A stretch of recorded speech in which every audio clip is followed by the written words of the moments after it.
और जो लाइब्रेरी तथाकथित रूप से आज जिसको लाइब्रेरी कहा जा रहा है, जो हर जगह अपने क्षेत्र में खुद जा रहा है, कुकुर मुत्ते की तरह वो कहीं सही है, बुरा शब्द नहीं है, सही है। लेकिन जानकारी हम अपने दोनों भाइयों से भी लेंगे कि कैसे लाइब्रेरी का मतलब क्या है, आपने लाइब्रेरी साथ ज्वाइन क्यों किया, क्या आपके पास घर में पढ़ने में दिक्कत हो रही थी या कोई और समस्या थी या कुछ मित्रवत ऐसे संबंध आपका बना कि कोई मित्र ऐसा मिल गया कि चलो आपको लाइब्रेरी ज्वाइन करा देते हैं, किसी कहने चले गए।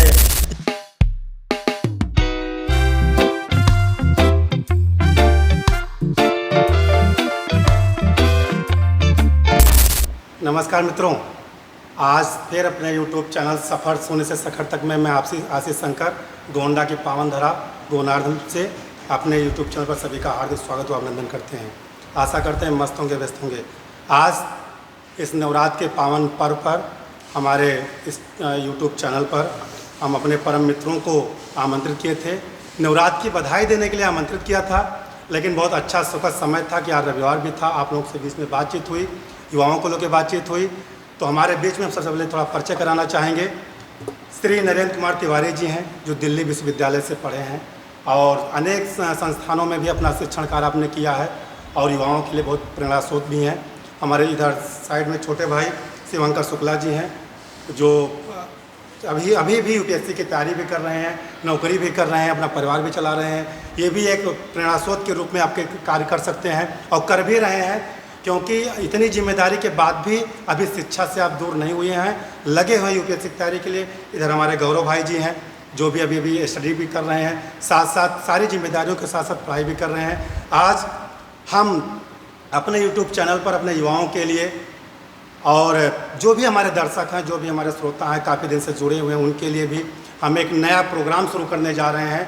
अब आए दिन आप देखेंगे प्रत्येक रविवार को शाम को आप ऐसे ग्रुप डिस्कस के रूप में, एक बैठकी के रूप में हम अपने मित्रों को लाएंगे, अपने युवाओं को मोटिवेट करने के लिए, युवाओं की काउंसलिंग करने के लिए, युवाओं के कौशल विकास करने के लिए, उनका स्किल डेवलपमेंट करने के लिए हम अपने मित्रों को हमेशा उनसे निवेदन करेंगे, उनका समय लेंगे, किसी प्रकार से जैसे हो पाए। जैसे अभी अब तक आप लोग हमसे जुड़े हुए हैं, देख रहे हैं, मैं विगत 1 साल से प्रयास कर रहा हूँ, आगे भी करता रहूँगा।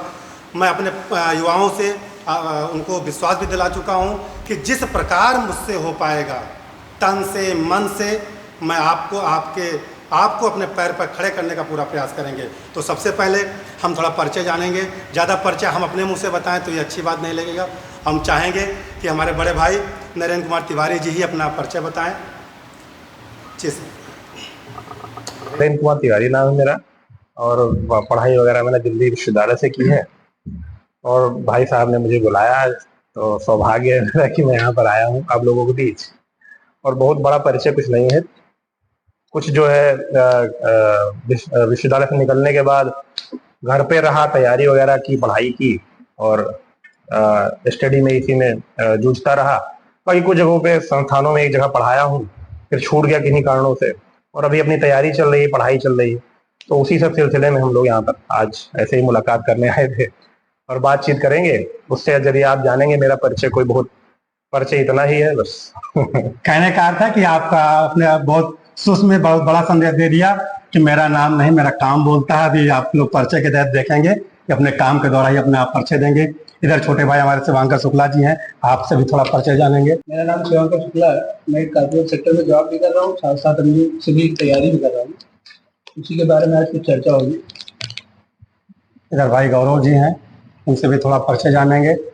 आशीष भैया, धन्यवाद कि आपने हम लोगों को इस मुलाकात के बहाने ही सही अपने इस कार्यक्रम से जोड़ा।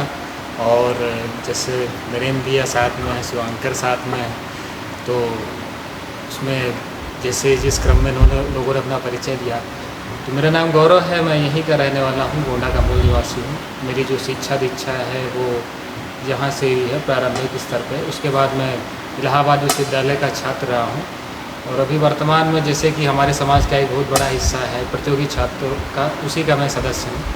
और आज चूँकि नवरात्रि का पर्व है, ऐसे आना हुआ तो भैया से मिलने, तो इसी बहाने उन्होंने कहा है कि एक चर्चा हो जाए, तो हम लोग उसी के उपलक्ष्य में यहाँ पे बैठे हुए हैं। बहुत अच्छा लगा परिचय जान करके। तो थोड़ा सा विशेष ज़्यादा कोई टॉपिक नहीं है, लेकिन हम कहा करते हैं अपने तमाम विचारों में भी कि गरीबों के लिए अगर कोई सबसे बड़ा साधन है, परमाणु बम है उनके लिए, अगर देखा जाए तो वो है शिक्षा, जिसका इस्तेमाल वो कहीं भी कर सकते हैं। कहीं परमाणु बम का उदाहरण देने का अर्थ ये है कि बहुत बड़ा पावर तो शिक्षा है, और शिक्षा हम समाज से प्राप्त कर सकते हैं, परिवार से प्राप्त कर सकते हैं और पुस्तक से प्राप्त कर सकते हैं। तो आज हम उसी पुस्तक के बारे में चर्चा करेंगे। लेकिन पुस्तक के बारे पुस्तक से शिक्षा मुझे घर पे भी मिलती है, पुस्तक से शिक्षा मुझे स्कूल में मिलती है, और पुस्तक से शिक्षा ही मुझे पुस्तकालय में भी मिलती है। तो हम पुस्तकालय पे भी थोड़ा चर्चा करेंगे। अब यहाँ थोड़ा सा और डिफाइन करेंगे अभी चर्चा के दौरान कि पुस्तकालय और लाइब्रेरी में भी क्या कुछ अंतर है। क्योंकि कहीं ना कहीं हम लोग हमारे आपके समझ में है कि पुस्तकालय का ही इंग्लिश रूपांतरण जो है वो लाइब्रेरी है। लेकिन उस पर भी हम चर्चा करेंगे, क्योंकि इस समय लाइब्रेरी का ट्रेंड बहुत ज़्यादा चर्चा में है। छोटे छोटे शहर में हमने देखा है, गोंडा में भी एक लाइब्रेरी खुली थी, साथ साथ हमें तो लगता है 50 लाइब्रेरी गोंडा सिटी में चल रही है। साथ साथ जो और ब्लॉक हैं गोंडा के, परस्पर जैसे ब्लॉक में भी लाइब्रेरी ओपनिंग हो चुकी है, हमारे दो मित्रों ने खोल के रखा है। तो लाइब्रेरी से क्या लाभ हो रहा है, पुस्तकालय का क्या मतलब है, और पुस्तक लोगों का जीवन कैसे बदल सकती है, क्या वास्तव में पुस्तक से प्रेम करना चाहिए, इस सब विषय पर चर्चा होगी। तो सबसे पहले हम थोड़ा अपने बड़े भाई से, नरेंद्र जी से यही प्रयास करेंगे कि थोड़ा पुस्तक मानव के जीवन को कैसे बदल सकती है, और युवाओं का सबसे बड़ा आधार क्या पुस्तक ही है या कुछ और है। हाँ, मतलब अब यहाँ पर जिस तरह अभी परिचय मिला आपको कि लाइब्रेरी और पुस्तकालय और पुस्तक, तो पुस्तक तो भाई सबसे बड़ी, जब हम स्कूल जाने लगते हैं पहली बार ही तो पुस्तक से परिचय होता है, या स्कूल नहीं जा रहे होते हैं पहली बार, जब बच्चा छोटा वाला दिखाया जाता है तो जो माँ एक या पिता या जो भी घर में आपको पुस्तक देता है पहली बार, वो छोटा बड़ा वाली पुस्तक ही होती है, उसी से परिचय होता है अक्षर का आपके। तो अक्षर ज्ञान से धीरे धीरे आपके भीतर पुस्तक के बारे में जानकारी मिलती है। और पुस्तक सब कुछ नहीं है, क्योंकि बहुत सारे लोगों के जीवन में पुस्तक नहीं आई, लेकिन उन्होंने बिना पुस्तक के बहुत कुछ किया। जैसे अगर हम कबीर की बात करें तो कहते हैं मसी कागज छुयो नहीं, है ना, कलम गयो नहीं हाथ। तो मसी कागज मतलब क्या हुआ, मसी मतलब स्याही और कागज मतलब वही। तो पुस्तक और स्याही ये सब परिचय नहीं था उनका, लेकिन जीवन ही इतना विराट रूप में उनको शिक्षित कर रहा था कि उससे वो आगे बढ़ते गए और बताते गए कि दुनिया में क्या है, उनके जीवन में क्या है, भीतर बाहर क्या है।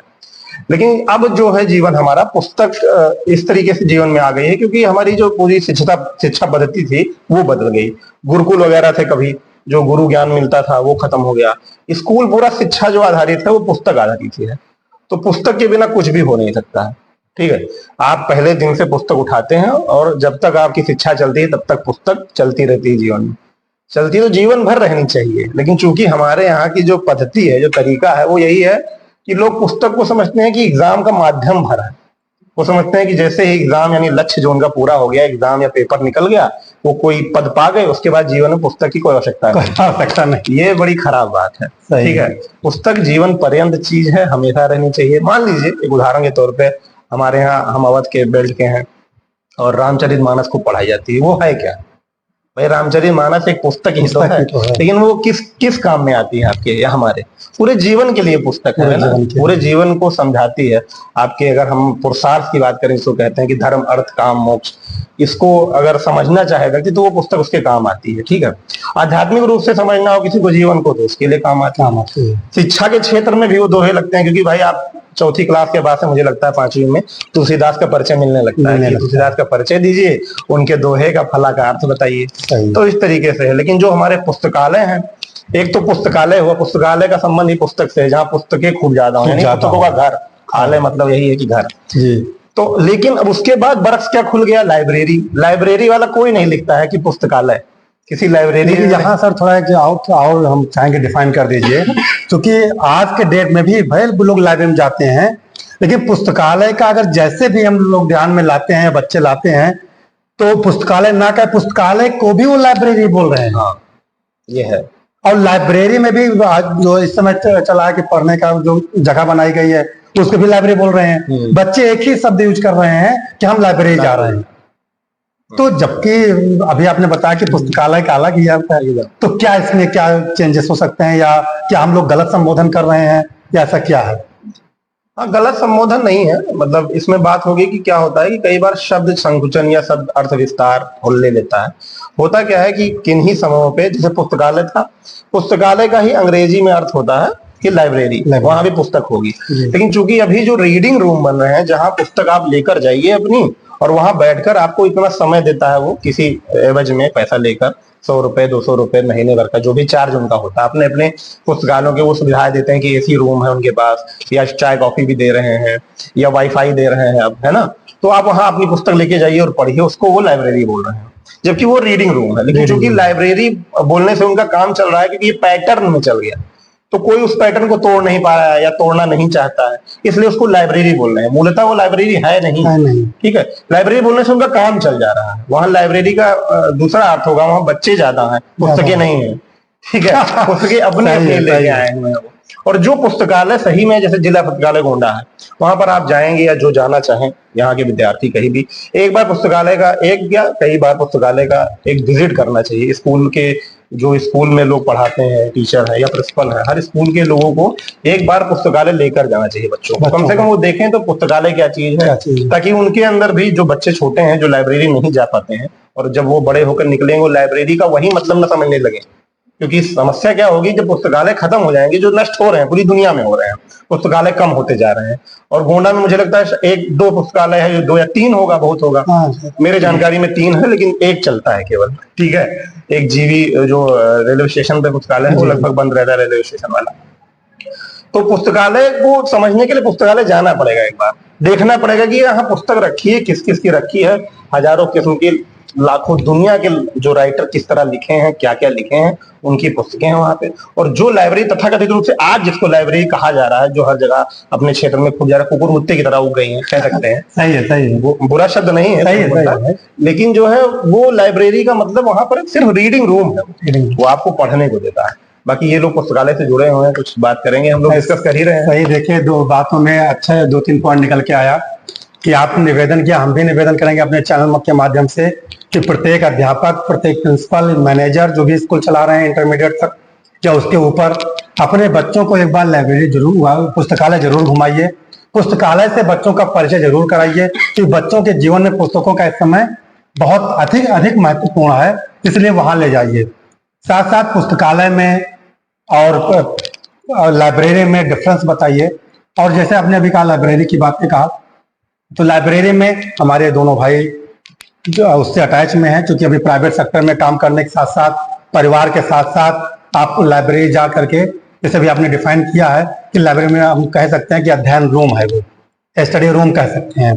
तो इसके बारे में थोड़ा, चूंकि आप लाइब्रेरी ज्वाइन भी किए हैं, समय निकाल करके वहाँ 2-3 घंटे जाते हैं, अपना पढ़ भी रहे हैं, तो इसके बारे में थोड़ा जानकारी हम अपने दोनों भाइयों से भी लेंगे कि कैसे लाइब्रेरी का मतलब क्या है, आपने लाइब्रेरी साथ ज्वाइन क्यों किया, क्या आपके पास घर में पढ़ने में दिक्कत हो रही थी, या कोई और समस्या थी, या कुछ मित्रवत ऐसे संबंध आपका बना कि कोई मित्र ऐसा मिल गया कि चलो आपको लाइब्रेरी ज्वाइन करा देते हैं, किसी कहने चले गए, या कुछ आपको डिफरेंस दिखा लाइब्रेरी और घर में, ऐसा कहाँ से प्रेरणा आपको मिला कि नहीं लाइब्रेरी हम भी ज्वाइन कर लें, या जो समाज में हमने देखा लोग ज्वाइन कर लो हम भी ज्वाइन कर लें, ऐसा कुछ क्या है? मेरी बात तो यही लाइब्रेरी कल्चर टाइप का चल गया है जी। खुल रही है लाइब्रेरी, देख रहे हैं, चलो हम भी लाइब्रेरी ज्वाइन करते हैं, लेकिन ये ना देख के अगर अपने पॉजिटिव वे में अगर आदमी लाइब्रेरी जाता है, उसके बाद समय, मान लिया घर पे आप बैठे हैं, नहीं पढ़ पा रहे हैं, घर पे और बहुत सारी दिक्कत होती है, फैमिली है या कोई बच्चे हैं, डिस्टर्बेंस होती है, आप वहां जाके 2 घंटे 4 घंटे बैठ सकते हैं, वहां पढ़ सकते हैं, वहां आपको कोई डिस्टर्ब करने वाला नहीं है, आपको वहां नेट मिल रहा है, वाईफाई मिल रही है, आपको घर पे गर्मी लग रही है, लाइट नहीं है, कोई इशू है, एसी मिल रहा है, उसका भले अपना चार्ज ले रहे हैं, लेकिन वहाँ सेपरेट है, सुविधा मिल रही है, कोई डिस्टर्ब करने वाला नहीं है। बस वहाँ ये है कि अपना पढ़ाई से मतलब रखें, जाए अपना, वहाँ भी होता है जैसे लाइब्रेरी गए, ग्रुपिंग करने लगे, ग्रुप बन गया, अब पता लग रहा है लाइब्रेरी बाहर खड़े हैं 4 घंटे 6 घंटे, ये सब होता रहता है। तो जिस मकसद से जाए, जहाँ मतलब सीधा से अगर आप लाइब्रेरी जा रहे हैं पढ़ाई के मकसद से जा रहे हैं, तो सिर्फ पढ़ाई के मकसद से रहे वहाँ, ये नहीं कि आप लाइब्रेरी गए, वहाँ पे बैग रख के बाहर निकले, 4 घंटे 6 घंटे अपना ग्रुप बनाया, कोई जाएंगे कुछ दिन जाएंगे तो ग्रुप बनेगा जरूर, बिल्कुल बनेगा, अगल बगल बैठेंगे, जान पहचान होगी, फिर वो डिस्टर्ब करता है, वो पूरा डिस्टर्ब करेगा आपको, कोई कहेगा बाहर चलते हैं, चाय पीते हैं, कुछ है, ये चीजें डिस्टर्ब करती हैं। बाकी लाइब्रेरी का तो हमें पूरा यही है कि कल्चर टाइप का है, एक लोग जा रहे हैं लाइब्रेरी जाए, हम भी चलेंगे।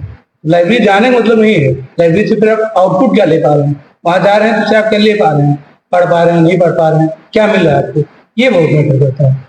अगर इसी बात में भटक गया तो भटक गया आपने। ये बहुत अच्छा आपने बताया। देखिए, दो उद्देश्य आपने बताया है कि पहले चीज कि अगर लाइब्रेरी हम जब ज्वाइन करें जब मुझे वो माहौल हमें अपने घर पे ना मिले, या घर पे कुछ डिस्टर्बेंस एलिमेंट आपके घर पे हों, चाहे से बच्चे हैं या फैमिली मेंबर कोई है, आपको लगता है कि हमें जो भी 2-3 घंटा जीवन में मिल रहा है पढ़ने का वो हमारा डिस्टर्ब हो रहा है, तो आप लाइब्रेरी ज्वाइन करें। और जब अगर वो सब सुविधाएं आपके घर पे ना हो तब ज्वाइन करें।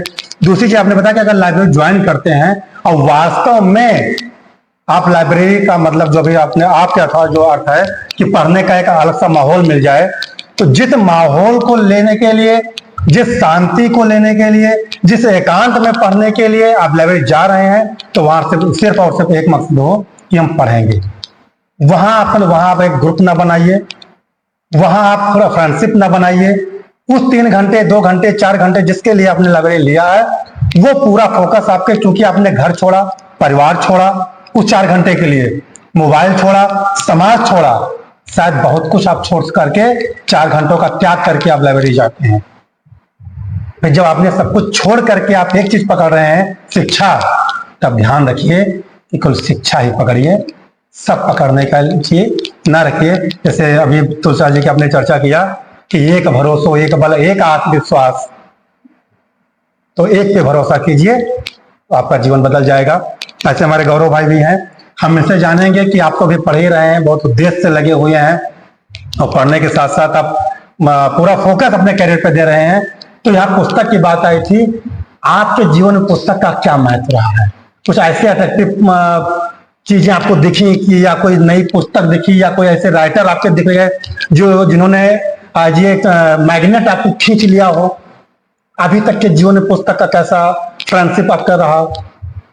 भैया पहले तो चर्चा का हिस्सा बनाने के लिए धन्यवाद। जैसे नरेंद्र भैया बता ही चुके हैं पुस्तक के लेके जो भी कब तक का अनुभव रहा जीवन का। अभी लाइब्रेरी की बात शुरुआत करनी थी। अब मैं यहाँ पे थोड़ा व्यक्तिगत अपने जीवन की घटनाओं से आपको परिचय कराना चाहूंगा कि जैसे मैं जब छोटा था तो मेरे बाबा जी जो कि बहुत धार्मिक आदमी थे, तो उनके पास 2 पुस्तकें थी। एक थी रामचरितमानस तुलसीदास जी की, लगभग सबके घरों में होगी, और दूसरी थी शिव पुराण जो अपनी गीता प्रेस गोरखपुर से निकलती है।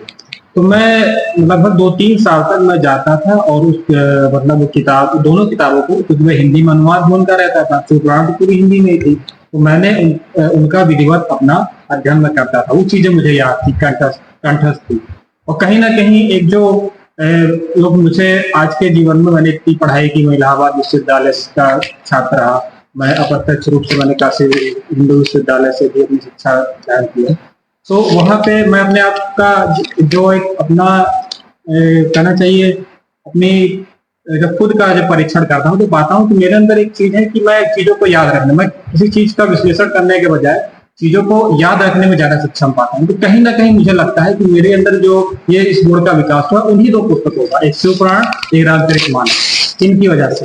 अब चाहे कह लीजिए कि मेरा एक आध्यात्मिक कोई विश्वास हो सकता है या फिर कोई और मतलब कोई वजह हो सकती है, तो लेकिन मुझे ये लगता है कि मेरी जो पढ़ाई लिखाई और जो कहना चाहिए पठन पाठन के प्रति रुचि उन दोनों पुस्तकों से ही विकसित हुई। प्लस उसके साथ साथ मैंने और भी कहानियां पढ़ने में मेरी बहुत रुचि थी, पंचतंत्र हो या और भी बाकी सारी चीजें हों, तो मैं पढ़ा करता था, अभी पढ़ा करता हूँ। कोई भी घटना हो जिसमें क्या होता है कि कोई कहानी के रूप में मतलब उस चीज को अपना वर्णन कर दे, तो मैं उसमें जरूर रुचि लेता हूँ।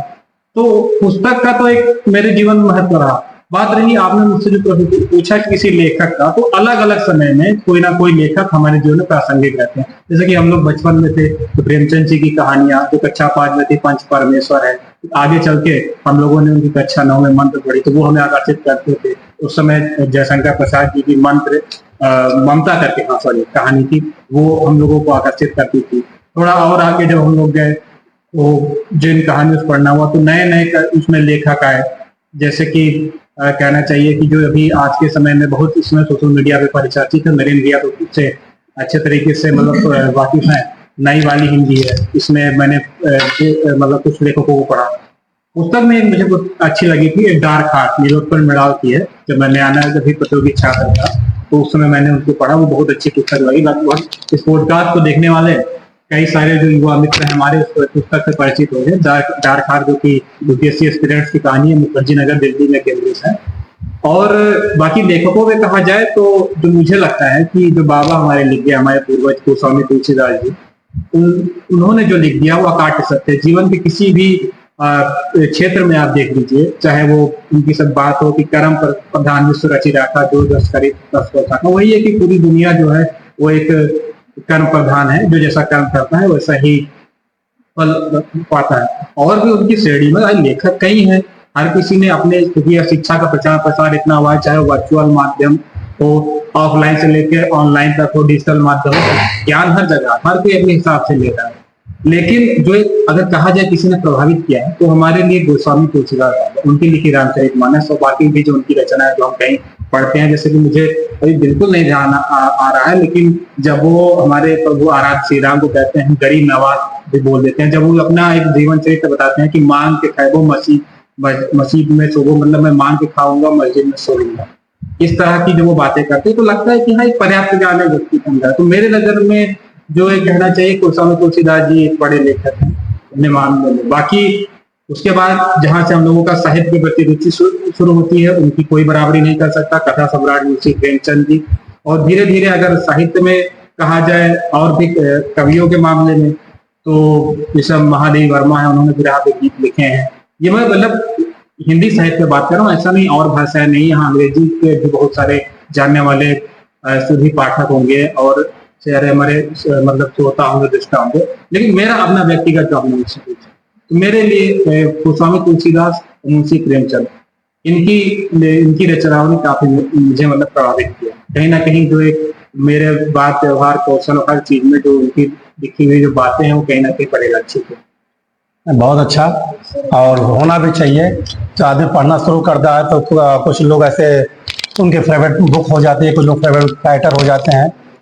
और अभी जैसे आपने भी भाई साहब कुछ चर्चा किया है, एक बहुत बड़ा अंतर हम देख रहे हैं, क्योंकि मैं स्कूल भी चलाता हूँ, उसमें तो हम जो टीचर्स के जब कभी वार्ड निकालता हूँ देखता हूँ सर, कि अभी आपने कबीरदास की चर्चा किया और वर्तमान समय में हम देख रहे हैं कि इतना पढ़े लिखे कबीरदास जी सब मस्त कागज छुओ नहीं, कलम गए नहीं हाथ, जिसने कागज कलम छुआ ही नहीं वो इतनी विधवत व्याख्या एक ही रचना लिख करके आवाज आज के डेट में भी पूजे जाते हैं और आने वाले समय में भी वो पूजनीय रहेंगे। अब आज के डेट में जो मेरे युवा साथी हैं तो वो मास्टर डिग्री करने के बाद BA MA BSc MSc करने के बाद उनके अंदर वो जज्बा क्यों नहीं पैदा हो पा रहा है जो एक अनपढ़ जैसा या कम पढ़ा लिखा जिसको कह लीजिए कि पहले था। उसमें क्या अंतर हो सकता है, आखिर क्या कारण है कि आप भी देखे होंगे आप अपने जूनियर भाइयों को कि जो BA MA करके भाई साहब आए हैं और अगर उनको माइक पकड़ा दिया जाए, मार्कर पकड़ा दिया जाए, BSc करके आए हैं और इंटर छोड़िए हाई स्कूल की मैथ नहीं साल कर पाते हैं। एक पढ़ा लिखा व्यक्ति के या लड़के के अंदर वो जज्बा नहीं है जो आने कुछ साल पहले एक अनपढ़ व्यक्तियों के अंदर था। आखिर ये कहाँ से कमियां आ रही हैं, क्या हो सकता है? बहुत सारी बातें हैं इसमें। कमियां मतलब कमियां क्या, जैसे मान लीजिए किसी को जज नहीं करना चाहिए वैसे तो। कोई किसी हो सकता है किसी का मैथ खराब हो, हिंदी अच्छी हो, सब्जेक्ट तो 5 है ना। जी जी। मान लीजिए इंटर में 5 शब्द रहते हैं, कभी उससे पहले 6 रहते हैं। जैसे कबीर मान लीजिए आपको बचपन में 4th क्लास या 3rd में पढ़ाया जाता है, तीसरी में, लेकिन उन्हीं कबीर पर PhD भी होती है। जिस प्रेमचंद की कहानी मंत्र या पोष की रात या आप जो भी पढ़ते हैं उसी पर PhD भी होती है ना।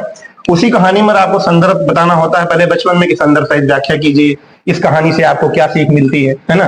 लेकिन उसी कहानी से बड़ी बड़ी व्याख्याएं एक समाज को बुरा देखने की कोशिश की जाती है कि आखिर ये कहानी लिखी गई तो वैसा समाज कैसा समाज था, या वह चरित्र कैसा है, या वह आपके व्यक्तित्व में कैसा विकास या बदलाव करता है। PhD का जो मतलब होता है ना कि फिलॉसफी उसमें ढूंढनी पड़ती है, उस कहानी के जरिए क्या है। पूरी PhD होती है कहानी पर नहीं होती, उस कहानी के जरिए हम पकड़ना चाहते हैं कि आखिर ऐसा समाज क्यों था। मान लीजिए जैसे एक कफन नाम की कहानी है प्रेमचंद की, तो उस पर आज तक हमेशा डिस्कशन होता रहता है कि ऐसी कहानी आखिर प्रेमचंद लिखी क्यों रहे हैं, घीसू माधव ऐसा कर क्यों रहे हैं, क्यों वो, अगर वो कहानी आप पढ़ेंगे देखेंगे कितनी मतलब विद्रूप कहानी एक तरीके से देखा जाए। परिचय करा दीजिए। वो कहानी कफन के बारे में। उसमें कफन में छोटा सा सारांश उसका है कि एक पिता और पुत्र हैं, और पुत्र की एक पत्नी है, यानी उसकी बहू है और पत्नी है, वो अभी गर्भवती है, और पिता पुत्र दोनों मजदूर टाइप के हैं, मजदूर ही हैं, और वो क्या करते हैं कि कोई भी काम नहीं करना चाहते हैं, उनको चाहिए कि पैसा कहीं से आ जाए और कुछ करना ना पड़े, ठीक है। लेकिन वो इससे भी परे चले जाते हैं। जैसे ऐसे करने वाले बहुत लोग, किसी के पास पैसा होगा, कोई काम नहीं करना चाहता, उनका जीवन यापन चल रहा है, लेकिन वो चाह रहे हैं कि समाज उनके लिए कुछ कर दे, और वो गर्भवती रहती है और वो मर जाती है मतलब अंदर अंदर। और ये जो है घीसू माधव एक दुकान पर आलू खाते रहते हैं, और कफन के पैसे की बात भी करते हैं अगर, तो कहते हैं समाज कफन दे देगा। कुल मिला के सारांश यही है कि मतलब वो आलस से लिखी गई कहानी है। ऐसे बचपन के लिए अगर पढ़ाया जाएगा, जब हमें कफन पढ़ाया जाता है तब हम कफन समझने लायक शायद नहीं होते, है ना। तो उसको इसलिए बार बार पीएचडी होती रही कि वो कितनी आधुनिक कहानी है, क्यों है आधुनिक। ऐसे ही कहानी है उनकी, प्रेमचंद की कहानी है, उसका शीर्षक है, उस पर खूब डिस्कशन होता है, उस पर बात होती है कि ये कहानी इतनी आधुनिक है कि इसका शीर्षक ही आधुनिक है। उसका नाम है बेटों वाली विधवा। क्यों शीर्षक ऐसा है? तो बेटों वाली माँ होती है, बेटों वाली विधवा कैसे हो सकती है ना। तो बेटों वाली विधवा क्यों है, आखिर ऐसा शीर्षक ही क्यों रखा प्रेमचंद ने, है ना। तो उस पर पीएचडी होती है। ऐसे ही मान लीजिए उस समय कबीर की हमने बात की, कबीर कहते हैं कि नहीं पढ़े लिखे थे। तुलसीदास कौन सा जो है सेंट कॉन्वेंट में गए थे है ना, तो लेकिन वो तो पढ़े हुए हैं, स्वाध्याय से उन्होंने पाया। उस समय ऐसा समय ही था, जयशंकर प्रसाद हो गए, निराला हो गए, ये सारे लोग स्वाध्याय करते थे। किन्हीं किन्हीं स्कूलों में अपनी शिक्षा थोड़ी थोड़ी की थी, कोई हाई स्कूल तक पढ़ा, कोई कुछ तक पढ़ा। कहते हैं रामचंद्र शुक्ल इतने बड़े आलोचक है हमारे, इतने विद्वान, है ना, उनको कहते हैं हाई स्कूल तक ही पढ़े थे शायद, ऐसी मान्यता है। पढ़े कितना थे इसको कोई नहीं देखता, कि मिर्जापुर की पूरी लाइब्रेरी खंगाल डाले थे। वहां पर जो लाइब्रेरी थी उस समय जितनी पुस्तकें आती थी अंग्रेजी अन्य भाषाओं की भी, वो पढ़ लेते थे, यहाँ तक कि बांग्ला तक सीखी थी उन्होंने। तो ये चीज हम नहीं जान पाते हैं। हाँ, इसलिए स्कूल में क्या होता है, जीवनियां लगाई जाती हैं छोटी सी, कि इनका परिचय, जीवन परिचय, कहाँ पैदा हुए, कैसा किया, क्या किया, है ना। और वो पढ़ने के क्रम में हम क्या पाते हैं कि जब जैसे जैसे बड़े हो जाते हैं, अगर हमारी अभिरुचि है उसमें, पुस्तकों को पढ़ने में, तो हम वैसी किताबें पढ़ते रहते हैं। हम लोग साहित्य की बात ही भी कर रहे हैं कि ये निराला हो गए, ये हो गए। ऐसे समाज विज्ञान की किताबें हैं, है ना, तो बायोलॉजी की किताबें हैं, जीव विज्ञान की किताब है, फिर भौतिक विज्ञान की किताब है, रसायन विज्ञान की किताबें हैं। तो वो सारी किताबें, अलग अलग तरह की किताबें आप पढ़ते रहते हैं। वैसे तो पाठ्यक्रम में स्कूलों में पूरा पाठ्यक्रम बाकायदा व्यवस्थित रहता है। मान लीजिए एनसीईआरटी किताबें हैं, वो सारा पढ़ने इतनी इतनी सक्षम किताबें हैं वो, कि हमारे दिमाग का सर्वांगीण विकास हो सकता है, उससे होता ही है। वही पढ़ के हम आज जानते हैं जो भी है। लेकिन उसके बाद हमारी क्या अभिरुचि है, उसके साथ हमारी क्या अभिरुचि है। क्या स्कूलों में ऐसा पढ़ाया जाता है कि मान लीजिए एक महीने में एक किताब, इस टाइप से अगर स्कूल कर ले कि कोई पुस्तक है कि एक हर क्लास की अलग अलग अभिरुचि हो सकती है ना, कि 5वीं क्लास में ये बच्चा है तो पाठ्यक्रम से बाहर, जिसको कहते हैं कि एक्स्ट्रा करिकुलर एक्टिविटी है ना, उसके बाहर के बच्चों से पूछा जाए कि भैया आपने इस महीने कौन सी किताब पढ़ी। सिलेबस इतना ज्यादा है कि टीचर नहीं पढ़ाना चाहते शायद, या जो भी हो, उनकी अपनी मजबूरियां होंगी, मैं उसमें कहाँ जा पाऊंगा। तो लेकिन उसके बाद भी किताब अगर चाहें, है ना, जैसे मैगजीन वगैरह निकलती है तो उसमें डिस्कशन होता है कि हर महीने एक किताब। अब हर महीने छोड़ दिए, 2 महीने में किताब कर लीजिए। या मैं कहता हूँ एक बच्चा है 5वीं में आपके स्कूल में पढ़ रहा है, कोई व्यक्ति कर ले कि एक किताब, साल भर में एक किताब, कि एक किताब पे वो बच्चा समझ पाए कि इस किताब में क्या कहा गया है, उस सिलेबस से बाहर।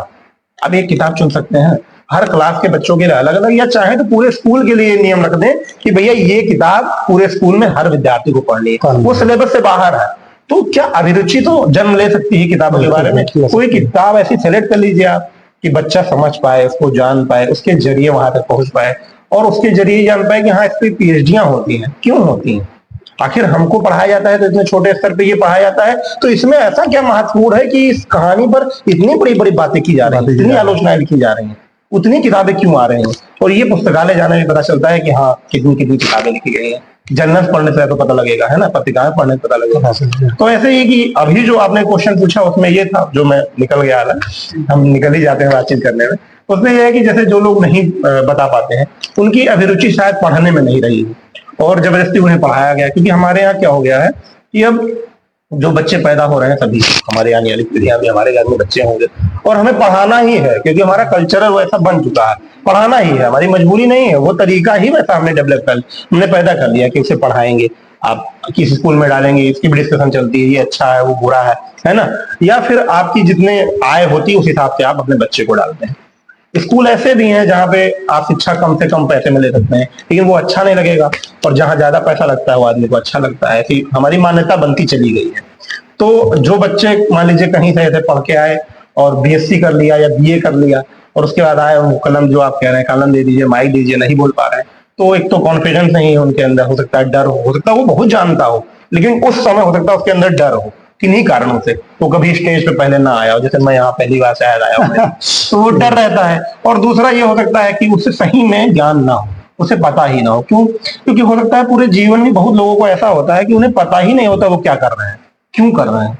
ये पूरी दुनिया के ज्यादातर लोगों का, कोई परसेंटेज नहीं बता दूंगा इसमें मैं, लेकिन ज्यादातर लोगों का वो जीवन में अपना कोई लक्ष्य क्या है उनका, क्यों जीवन जी रहे हैं, ये जीवन जी भी रहे हैं कि बस कट रहा है ये सही कहा। तो इसलिए हो सकता है वो ना बता पाते हो, या उनका मैथ में कुछ मतलब ही ना आ रहा हो, वो केवल डिग्री ले लिया। डिग्री लेने के भी यहाँ भ्रष्टाचार पे तो बात करने बैठे नहीं, कैसे मिलती है वो अलग विषय है।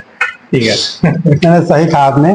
कुल मिला के हमारा कहने का यही उद्देश्य था कि जो बच्चे आज के डेट में पढ़ रहे हैं या डिग्री लेके आ रहे हैं, मेरा मैथ सब्जेक्ट जो एग्जाम्पल निकल गया था कि मैथ से एमएससी करने के बाद, बीएससी करने के बाद अगर बच्चा आपके पास आता है, या हिंदी से एमए करने के बाद आता है और हाई स्कूल के पद्यांशों का अर्थ ना बता पाए, या साइंस से पता लगा कि फिजिक्स से वो एमएससी करके आ रहा है और हाई स्कूल की भी साइंस को ना पढ़ा पाए, ऐसे एग्जाम्पल देने का मतलब है कि ये था।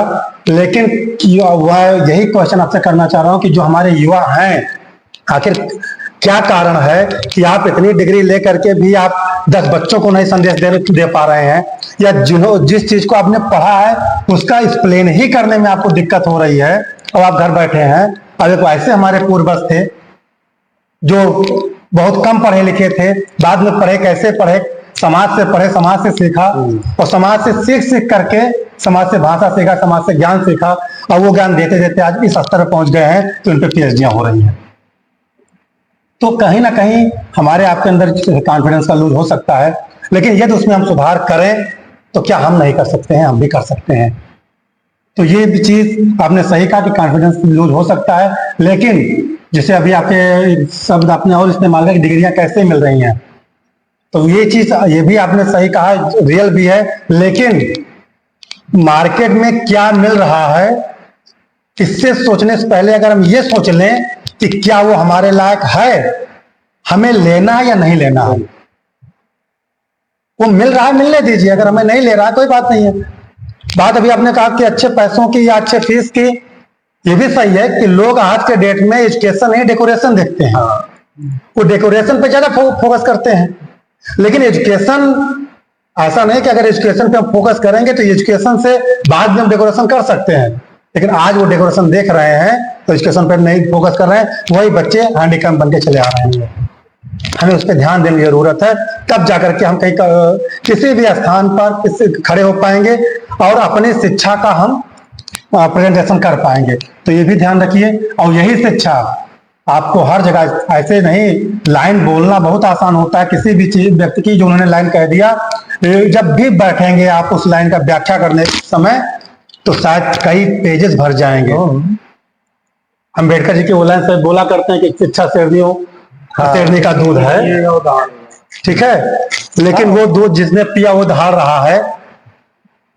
तो वो बड़े एक लाइन बोल के चले गए, लेकिन वास्तव में वो जहां खड़े होते थे, भाई स्वामी जी की बातें अगर देखा जाए, अमेरिका में वो पहुंचे तो वही कुछ यहां से लेके नहीं गए थे, वही जो शिक्षा था वही बोलते चले गए और लोग कनेक्ट होते चले गए, पीछे पिछड़ते जा रहे हैं। और लोग पब्लिक, जैसे ओशो जी वहां गए, वो क्या था उनके पास? कुछ नहीं था, वही वक्तव्य था, बोल रहे थे, बात अच्छी कर रहे थे, अपना ज्ञान बांट रहे थे। तो अमेरिका में जाके एक प्रांत ही बसा दिया था ओशो जी ने। आज उन पर भी लोग विरोध करते हैं, उनके भी तमाम बातें आती हैं सामने। लेकिन कहने का अर्थ यही है, बस एक आखिरी सवाल आपसे सर रहेगा कि जाते जाते कि पुस्तक से ये हमारे जो नए बच्चे हैं, नए साथी हैं, जो नए लड़के हैं, न्यू जनरेशन है, जो आपके जूनियर पढ़ रहे हैं, हाई स्कूल से लेकर के, हाई स्कूल के पहले तो लोग शिक्षा पे या पढ़ाई पे उसको जिम्मेदारी ही नहीं समझ रहे हैं बच्चे। तो वैसे पढ़ लीजिए, जब हाई स्कूल पहला एग्जाम होने वाला होता है तब कुछ जिम्मेदारियां समझने लगते हैं गार्जियन पे। वो तो हाई स्कूल से ही मान लीजिए बेस्ट, तो हाई स्कूल से ये पुस्तकों के द्वारा या समाज के द्वारा कैसे वो पढ़ें, जिससे हाई स्कूल से उनको लगने लगे कि हमें इसका जैसे भी आपने कहा नहीं कि जब हमें कहानियां जो 70 में मिलती जिस स्टेज में मिलती हैं, हम उसका शीर्षक ही एक्सप्लेन नहीं कर सकते हैं। सोचते हैं वैसे पढ़ा के तो मुझे पास कर लेना है। हम लोग भी ऐसे थे। हम लोग भी जब मुंशी प्रेम की कहानियां पढ़ या जनरल की कहानियां पर्दा पढ़ा जी, आज पर्दा का अर्थ समझ में आ रहा है महोदय। जब वो समाज में निकलता हो, गरीबी देखती जाती है, उस समय यह था कि पर्दा पढ़ लो, किसी प्रकार से इसी से फंस जाए पेपर में, ये फंस जाए बस। हम चौधरी पेड़ बख्श वाले लेने आता है, हाँ कर्जा, हाँ वही टन्नी से पर्दा हटाता है। तब उस कहानी को हम लोग इसलिए पढ़े थे कि बस ये फंस जाए, किसी प्रकार से हम पास हो जाए। आज पर्दा का एक लाइन समझ में आता है। मुंशी प्रेमचंद के भाई साहब ने भी चर्चा किया। आज वो लाइन है, हम तो कहा करते हैं जहां जाते हैं सेमिनार वगैरह में कि मुंशी प्रेमचंद की कहानी तो शिक्षा हमें मिली कि एक चोर भी ईमानदार नौकर चाहता है। वो बाद में उससे कहता है, जो सस्पेंड करा के रखता है नमक का दरोगा में, कि आप हमारे यहाँ आप जैसे ईमानदार की मुझे जरूरत है। वो चोर रहते हुए भी ईमानदार नौकर ढूंढता है। तो ऐसे है। तो लास्ट में कैसे क्या संदेश युवाओं को देना चाहते हैं कि हाई स्कूल से आप क्या जीवन बनाएं, कैसे शैक्षणिक जीवन कैसे बनाएं कि आप अभी ही से उसको जिम्मेदारी समझें और भविष्य में अगर आप पढ़ते जाएंगे तो ये चीजें आपके लिए रामबाण सिद्ध हो जाएंगी। इसमें यही है कि मतलब मैं बताना चाहूंगा कि दरअसल हाई स्कूल तक तो मान लीजिए हम अपना बचपन जी रहे होते हैं, है ना। तो अपना बचपन जीते हुए बहुत सहज भाव से, ऐसा नहीं बहुत शिक्षा को लेकर बहुत गंभीर नहीं हो जाना है एकदम कि ऐसा है कि शिक्षा मतलब एकदम फोकस हो गया, जैसे घोड़े नहीं होते उसमें इक्के में रथ में जुटे हुए। जी जी, वैसा जीवन जो है जीना भी बहुत अच्छी बात नहीं है। जी जी, ठीक है, वो फोकस कभी ना कभी करना पड़ता है। जैसे यूपीएससी निकालना होगा तो वो वाला आपको घोड़ा बनना पड़ेगा, करना देखना पड़ेगा। फोकस स्टडी किसी एग्जाम के लिए होती है, लेकिन ये जो पढ़ाई होती है, ये सिलेबस जो आधारित हमारी शिक्षा है, बहुत अच्छी चीज है। पहले तो सिलेबस स्कूल में भी हमें भी नहीं बताया गया, शायद कभी हमारे टीचर भी नहीं बता पाते, उनके पास समय नहीं होगा या तरीका नहीं होगा या शायद उन्हें ना मालूम हो। उसमें होता क्या है कि हम सिलेबस के अलावा कुछ और देखना भी नहीं चाहते, ठीक, और सिलेबस को भी वो एक्सप्लेन नहीं करते। जैसे मान लीजिए कि हमारे पास 6 विषय थे, हिंदी हो गई, है ना, अंग्रेजी हो गई, ठीक, फिर हो गया गणित, फिर हो गया जीव विज्ञान, फिर हो गया नागरिक शास्त्र या भूगोल जो भी कहते हैं, ठीक है, तो एक कला हो गया, 6-7 ऐसे विषय। उन सब विषयों का अर्थ क्या था, वो अलग अलग क्यों पढ़ाए जाते थे, हमें अभी किसी से पूछ लिया जाए, घरों में पूछ लिया जाए, तो शायद हम एक्सप्लेन नहीं कर पाएंगे, इसे परिभाषित नहीं कर पाएंगे कि हम क्यों अलग अलग इसको पढ़ते हैं। अलग अलग पढ़ने से क्या होता है, हमारे दिमाग में वैसी चीजें पाई गई हैं या बनाई गई हैं, वो सब्जेक्ट विषय को अलग अलग इसलिए बांटा गया था ताकि समझने में हमें आसानी हो, ताकि हम उसको अलग अलग प्लेटफॉर्म पे अलग अलग तरीके से समझ सकें, है ना। कोई रेल फला जगह जाती है, कोई चंडीगढ़ जा रही है, कोई दिल्ली जा रही है, एक ही रेल सब जगह नहीं जाएगी, अलग अलग जाएगी, लेकिन सभी यात्रा नहीं है। लेकिन अंततोगत सभी नदियां जैसे ना, रेल वाला उदाहरण शायद गलत हो जाए, या जंक्शन सही उदाहरण है कि वो वाया होगी कहाँ जाती है। मान लीजिए दिल्ली जाना है तो दिल्ली जाने के बहुत रास्ते हैं, है ना, यहाँ से आप कैसे जाएंगे, तरीके भी बहुत हैं। ऐसे किताबों के साथ है कि आप सिलेबस के जरिए जा रहे हैं, क्या पाना चाह रहे हैं, है ना। उन कुल मिला के उसमें धन्यवाद, कुल मिला के उसमें हमारा तरीका क्या है कि हम जीवन को किस तरह देखते हैं। पहले तो बचपन को एकदम नहीं छोड़ना है, हाई स्कूल तक के लोगों के लिए ये कि उसमें जो सिलेबस बताया जा रहा है उसको पढ़ते हुए, और घरों में अगर किताब एक किताब पे स्कूलों में बात हो जा रही है, 1-2 किताब साल भर में आप पढ़ ले रहे हैं अलग सिलेबस से बाहर की, तो बहुत अच्छी बात है।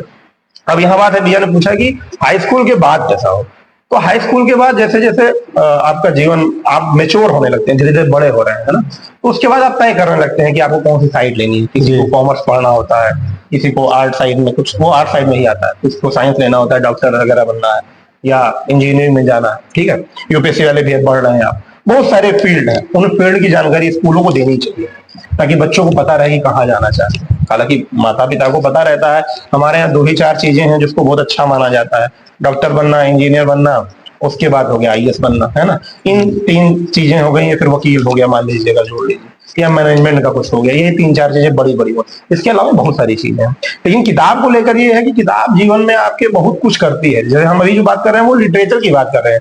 लिटरेचर क्या होता है, आपको लाइट देता है ना, प्रकाश दे रहा है। साहित्य में आप नंबर क्या पाना चाहते हैं, जैसे आपने बताया ना कि अभी बस पढ़ लिया, पर्दा कहानी पढ़ ली, इसलिए पढ़ ली क्योंकि नंबर लाना था। अच्छा जैसे मान लीजिए अभी क्वेश्चन उठाया जाए, पूछा जाए कि भैया मैथ पढ़ता है तो कोई मैथ में तेज है तो कहते हैं जीनियस है। सही। किसी की अंग्रेजी, अपने यहाँ तो ऐसा है ना कि अंग्रेजी भी किसी का अच्छी होती है बहुत तेज है ना। हिंदी के साथ ऐसा क्यों नहीं है?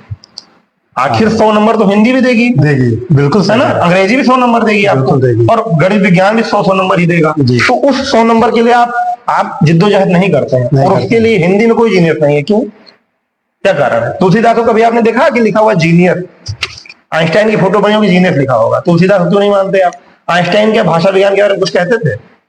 लेकिन हम इस तरह नहीं समझते चाहिए। क्यों? क्योंकि ना हमारे टीचर ने किसी समझाया, ना इस तरह दृष्टिकोण से देखा। लिटरेचर क्या करता है? लिटरेचर का मतलब वो सारी नदियां जाके लिटरेचर में समाहित हो जाती हैं, है ना। तो लिटरेचर ये चीज देता है, बहुत अनुभवों से, किसी ने बहुत अनुभव से वो कहानी लिखी हो, कविता लिखी है। जो बाल कहानी भी लिखता है वो कोई बच्चा नहीं लिखता है, वो कोई बुजुर्ग लिखता है। बाल साहित्य बुजुर्ग लिखते हैं, सोचिए, कोई बच्चे नहीं लिखे हैं। क्यों? क्योंकि उन्होंने सोच के लिखते हैं कि आपका वैदिक स्तर, आपका आयु क्या है, उस स्तर पे आप क्या समझेंगे। पंचतंत्र बहुत बड़े वैज्ञानिक ने लिखी है, समझिए, भाषा के जानकार ने लिखी है ना। किस लिए लिखी है? पूरे जीवन को समझने के लिए, राजनीति को समझने के लिए, दर्शन को जानने के लिए। रूप में लिखे कि जंगल में तो का मानवीकरण कर दिया, मानवीकरण कर दिया। पेड़ बोलते हैं, पक्षी बोलते हैं, उसमें जो शेर बोलता है, गीदड़ बोलता है, बैल बोलता है। किससे बोल रहा है वो? तो किसी राजा के बच्चों को लिखी गई कहानी है। तो अगर आपने आपको राजा समझते हैं तो 75 पढ़नी चाहिए। ठीक है। तो ऐसी सारी चीजें हैं, बहुत सारा किताब पढ़ने का अलग अलग किसी का अपना वो हो सकता है कि कौन सी किताब पढ़े। खूब किताबें हैं। कहा जाता है कि अगर भारत को समझना हो तो विवेकानंद को पढ़िए। हम विवेकानंद के बारे में सिर्फ इतना ही जानते हैं, ज्यादातर लोग, मतलब बहुत लोग जानते होंगे बहुत कुछ, लेकिन ज्यादातर जो जनसंख्या है जिसका किताबों से बहुत लेना देना नहीं होता है, वो जानते हैं कि उन्होंने बहुत भाषण दिया था अमेरिका में। सही। उनके साथ जीवन में क्या क्या घटित हुआ ये जानेंगे आप। उन्होंने और कहाँ कहाँ भाषण दिया है, उन्होंने वेदांत पर क्या कहा है, भारत पर क्या कहा है, भारत की व्यवस्था पर क्या कहा है, उस पर क्या क्या कटाक्ष किए हैं, है ना, उसकी भारत की कितनी आलोचना की है। अगर भारत को सही में समझना है तो 2-3 व्यक्ति हैं जिनके जरिए भारत को समझा जाना चाहिए, सभी लोग कहते हैं ये, और वो है विवेकानंद। एक तो ठीक है, खूब तरीके से आध्यात्मिक रूप से आप समझ सकते हैं और राजनीतिक रूप से भी। दूसरे प्रेमचंद, उनकी कहानियों के जरिए।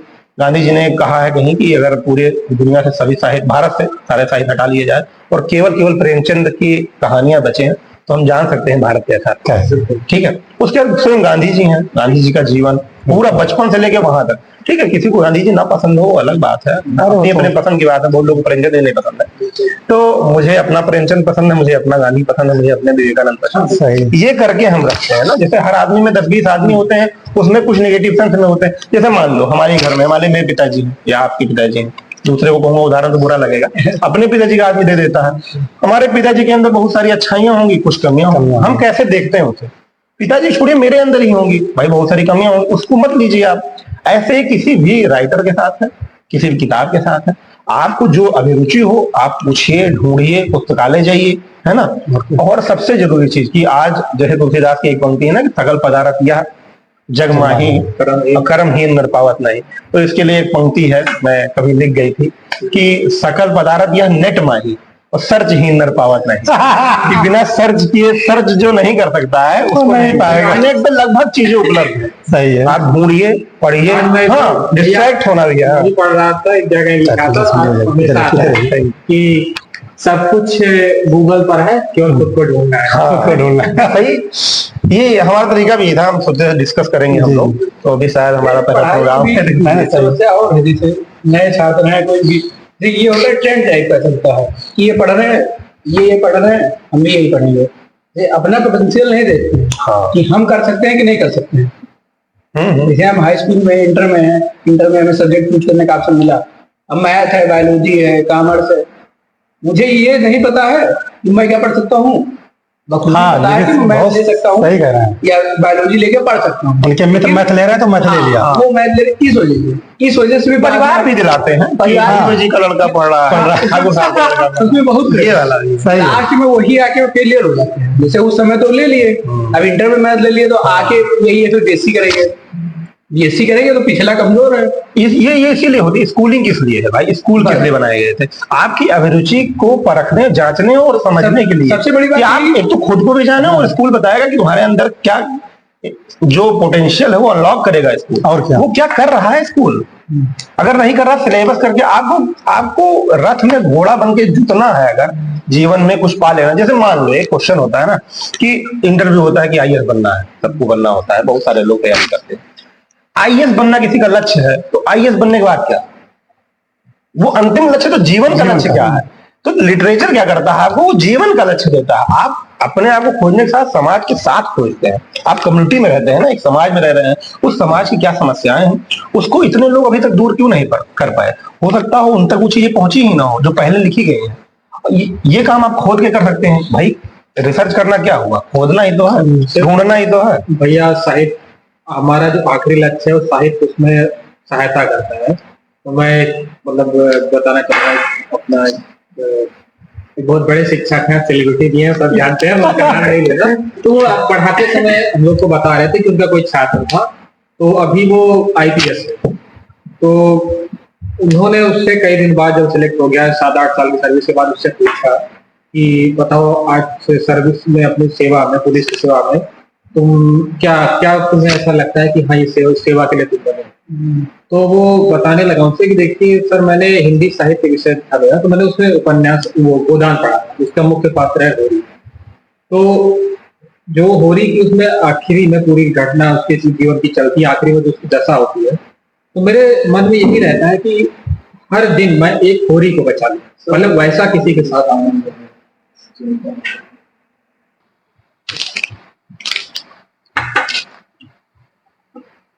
चलिए, बहुत अच्छा लगा आज आप लोग हमारे इस चैनल पे आए थे नवरात्र की बधाई देने आप लोग हमें। और इसी बीच में कम से कम खुशियां मुझे इसलिए मिल रही है, मेरे चेहरे पर मुस्कान आप इसलिए देख रहे होंगे कि मेरे युवाओं को कुछ मिल गया। मैं युवाओं के लिए अपना जीवन समर्पित करना चाहता हूं और लगा भी हूं। बस आप जैसे भाइयों का, आप जैसे मित्रों का सहयोग चाहिए। और आप लोग भी ये प्रत्येक रविवार को आप लोगों का समय से हम मांगेंगे। आप लोगों से निवेदन भी मेरा है कि आपके भी मित्र में, मंडली में अगर कोई ऐसा व्यक्ति है, ऐसा व्यक्तित्व है जिसने भी जो भी उसको उसके पास एबिलिटी है, वो लाकर के मेरे चैनल के माध्यम से हमें युवाओं को देना चाहते हैं। साथ साथ आपसे भी निवेदन है, हम अपने अभिभावकों से भी निवेदन करना चाहते हैं कि यदि किसी भी समस्या से, अपने बच्चे की समस्या से, या कोई बच्चा अपने पढ़ाई समस्या से या अपने जीवन से समस्या से वो ग्रसित है, तो हमारे फोन नंबर, हमारा सारे आईडी पे फोन नंबर पड़ा है, फिर बता दे रहा हूँ। मेरा फोन नंबर है 9628717935। इस पे आप व्हाट्सएप करके अपनी समस्या, अपना प्रश्न आप लिख के व्हाट्सएप भी कर सकते हैं। उस प्रश्न को भी हम लेंगे। आप चाहेंगे तो आपका नाम लिया जाएगा, आप चाहेंगे तो आपका नाम अंडरस्टूड रखा जाएगा, लेकिन उस समस्या का समाधान भी हम लोग आपस में करेंगे। किसी भी ऐसा नहीं है कि शैक्षणिक जीवन से ही समस्या आप शेयर कर सकते हैं। अगर आपको अपने व्यवहारिक जीवन में, अपने दैनिक जीवन में, अपने व्यक्तिगत जीवन में यदि कोई समस्या है, आप परेशान हैं, जिसको आप कहीं ना कहीं आपको कोई मिल नहीं रहा है जिससे अपनी बात कह पाए, अगर आप आना चाहते हैं तो गोंडा सिटी में बस अड्डा से कुल 500 मीटर दूरी पे एक इन्फेंट गार्डन बोर्डिंग स्कूल है, उसी के हाल में हम लोग बैठते हैं प्रत्येक रविवार को। आप आ भी सकते हैं, आप बैठ करके अपनी बात फेस टू फेस भी आप कर सकते हैं। यदि कोई युवा साथी कुछ जीवन में करना चाहता है, कोई बिजनेस करना चाहता है, कोई किसी भी क्षेत्र में जाना चाहता है, तो उस पर भी हम लोग डिस्कस करते हैं। जो भी ईश्वर ने हम लोग को बुद्धि विवेक हमारे गुरु ने, हमारे समाज ने दिया है, उसका सदुपयोग करते हुए हम आपको आपके पैर पर खड़े करने का पूरा प्रयास करेंगे। जय हिंद, जय भारत। अगर मेरी वीडियो आपको अच्छी लगी हो तो लाइक कीजिए, शेयर कीजिए, चैनल को सब्सक्राइब कर लीजिएगा और अधिक से अधिक लोगों को पहुंचाने का प्रयास कीजिएगा। केवल एक ही उद्देश्य है कि हमारे 1 घंटे आधे घंटे की डिस्कस से यदि एक भी शब्द, एक भी वाक्य किसी बच्चे का जीवन बदल देगा तो मेरा 1 घंटा इस चाय पर चर्चा या जो ये कार्यक्रम चलेगा प्रत्येक रविवार को, हमारा जीवन सार्थक रहेगा, हमारा बैठक सार्थक रहेगा। जय हिंद, जय भारत।